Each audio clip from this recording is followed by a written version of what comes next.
ॿिए पासे अवां अहम ख़बर शेयर कंदासीं। सिंध के वॾे वज़ीर सैयद मुराद अली शाह की सदारत हेठि थरकोल एंड एनर्जी बोर्ड जो इजलास थियो आहे।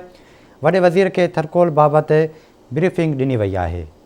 ब्रेकिंग न्यूज़ अवांखे अपडेट कंदा हलूं त सिंध के वॾे वज़ीर सैयद मुराद अली शाह की सदारत हेठि थरकोल एंड एनर्जी बोर्ड जो इजलास थियो आहे। वॾे वज़ीर के थरकोल रिथा बाबत ब्रीफिंग पिणु ॾिनी वई आहे। अवांखे अपडेट कंदा हलूं। ब्रेकिंग न्यूज़ आहे त सिंध के वॾे वज़ीर सैयद मुराद अली शाह की सदारत हेठि थरकोल एंड एनर्जी बोर्ड जो इजलास थियो आहे। वॾे वज़ीर के थरकोल रिथा बाबत ब्रीफिंग ॾिनी वई आहे।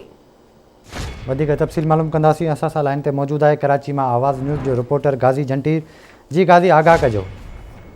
जी बिल्कुल, वॾे वज़ीर सैयद मुराद अली शाह की सदारत हेठि थरकोल एनर्जी बोर्ड जो इजलास 22हों इजलास है। ही जो अॼु CM हाउस में थी रहियो आहे। इजलास में बोर्ड के मेंबरनि, मुख़्तलिफ़ MNAs समेत तवानाई वारो वज़ीर इम्तियाज़ शेख ऐं सूबाई सलाहकार मुर्तज़ा वहाब, चीफ सेक्रेटरी मुमताज़ अली शाह समेत ॿिया अहम अमलदार शरीक आहिनि। जो कि इजलास में वफ़ाक़ी हुकूमत के तरफ़ां deputy planning commission, power division समेत वसीम मुख्तार ऐं ॿिया अमलदार शरीक आहिनि।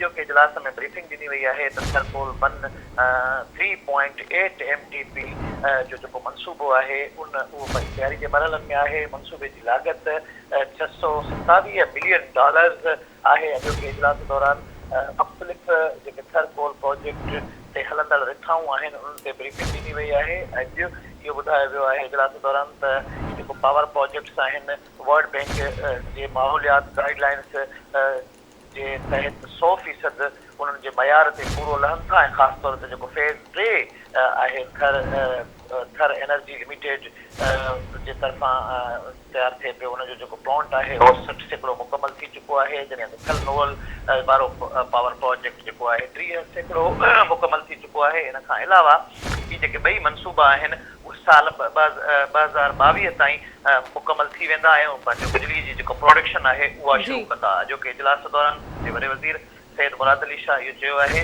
त ही जेको थरकोल पावर प्रोजेक्ट आहे या थर मां बिजली ठाहिण वारो मनसूबो आहे इहो सिंध सरकार जी अनथक महिनतुनि जो नतीजो आहे। वॾे वज़ीर जो चवणु हो त सिंध सरकार न रुॻो ॻाल्हियूं न कयूं आहिनि पर अमली तौर ते थरकोल मां बिजली पैदा करे ॾेखारी आहे। थरकोल जेको मनसूबो आहे उहो मुल्क जी तवानाई वारी ज़रूरतुनि जो ज़ामिन आहे।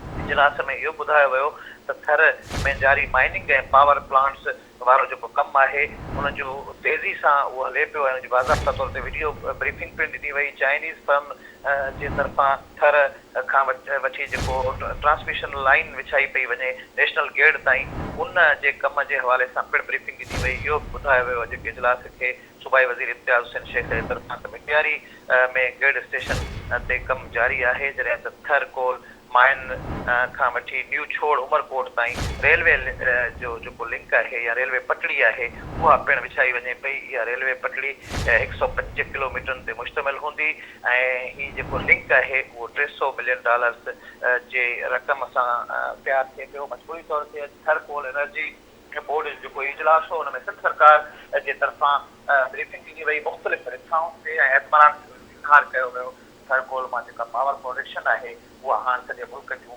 ज़रूरतूं पूरियूं करण वञी रही आहे। जी, वॾी महिरबानी अवां जी अपडेट करण लाइ।